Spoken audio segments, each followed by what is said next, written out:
বন্ধুরা, আপনাদের অনেকের মোবাইলের মধ্যে ব্যাটারির পার্সেন্টেজটা দেখা যায় না। সো পার্সেন্টেজটা যদি দেখা না যায় তাহলে কি হয়, আপনি কিন্তু বুঝতে পারেন না যে আপনার মোবাইলে কতটুকু চার্জ আছে।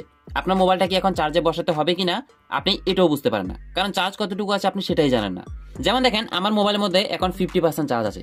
সো আমি এই লেখাটা থেকে বুঝে গেছি যে আমার মোবাইল এখন 50% চার্জ আছে, মোবাইলটা চার্জে না দিলেও হবে। কিন্তু আপনাদের অনেকের মোবাইলের মধ্যে এই পার্সেন্টেজটা দেখাই যায় না, যার কারণে আপনারা বুঝতে পারেন না কতটুকু চার্জ আছে, মোবাইলটা চার্জে লাগাতে হবে কিনা। সো এখন আজকের এই ভিডিওতে আমি আপনাদেরকে দেখাবো যে এই ব্যাটারি পার্সেন্টেজটা আপনি কিভাবে আপনার মোবাইলের মধ্যে শো করবেন। সবার প্রথমে আপনি কি করবেন, আপনার মোবাইলের মধ্যে সেটিংসে চলে আসবেন। সেটিংসে আসার পর উপরে একটা সার্চ বার দেখতে পারবেন, এখানে আপনি টাইপ করবেন পার্সেন্টেজ। পার্সেন্টেজ লেখার সাথে সাথে দেখবেন ব্যাটারি পার্সেন্টেজ এরকম একটা অপশন চলে আসবে। সো আপনার মোবাইলের মধ্যে যদি এরকম না আসে, আমি আপনাকে দ্বিতীয় আরেকটা পদ্ধতি দেখাবো কিভাবে আপনি ব্যাটারি পার্সেন্টেজটা দেখাবেন। সো এরপরে আপনি যখন একটু নিচে চলে আসবেন, এখানে দেখেন ব্যাটারি পার্সেন্টেজ ডিসপ্লে মোড। এখানে যদি আমি ক্লিক করি, দেখেন এখানে 3টে অপশন দিয়েছে। বাট অনেকের মোবাইলে আরো অনেক সুন্দর সুন্দর অপশন থাকে। যেমন দেখেন ডু নট ডিসপ্লে, আমি যদি ক্লিক করে দিই, দেখেন এখন আমার মোবাইলের ব্যাটারি পার্সেন্টেজ দেখা যাচ্ছে না। আমি নিজে জানি না এখন আমার মোবাইলে কতটুকু চার্জ আছে।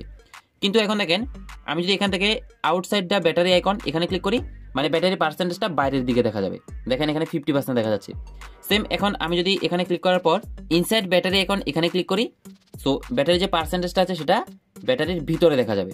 সো এখানে আপনি আপনার ইচ্ছা মতো যে কোনো একটা অপশন সিলেক্ট করতে পারেন। যেমন আমি ম্যাক্সিমাম এই অপশনটা সিলেক্ট করে রাখি। সো এখন আমি আপনাদেরকে অন্য একটা মোবাইলের মধ্যে দেখাই। সো এটা হচ্ছে ভিভো Z1 Pro। এখন আমি আপনাদেরকে পোকো মোবাইলের মধ্যে দেখাই।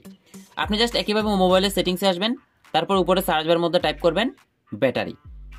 ব্যাটারি লেখার পর দেখবেন এখানে ব্যাটারি ইন্ডিকেটর একটা অপশন আসবে, এখানে ক্লিক করবেন। আবার সেম একইভাবে ব্যাটারি ইন্ডিকেটরে ক্লিক করবেন। এখানে দেখেন অপশনগুলো দেখা যাচ্ছে। এখানে এই অপশনগুলির মধ্যে আপনার যে অপশনটা পছন্দ হয় আপনি সেই অপশনটা সিলেক্ট করে দেন, তাহলে আপনার মোবাইলের মধ্যেও ব্যাটারি পার্সেন্টেজটা দেখা যাবে।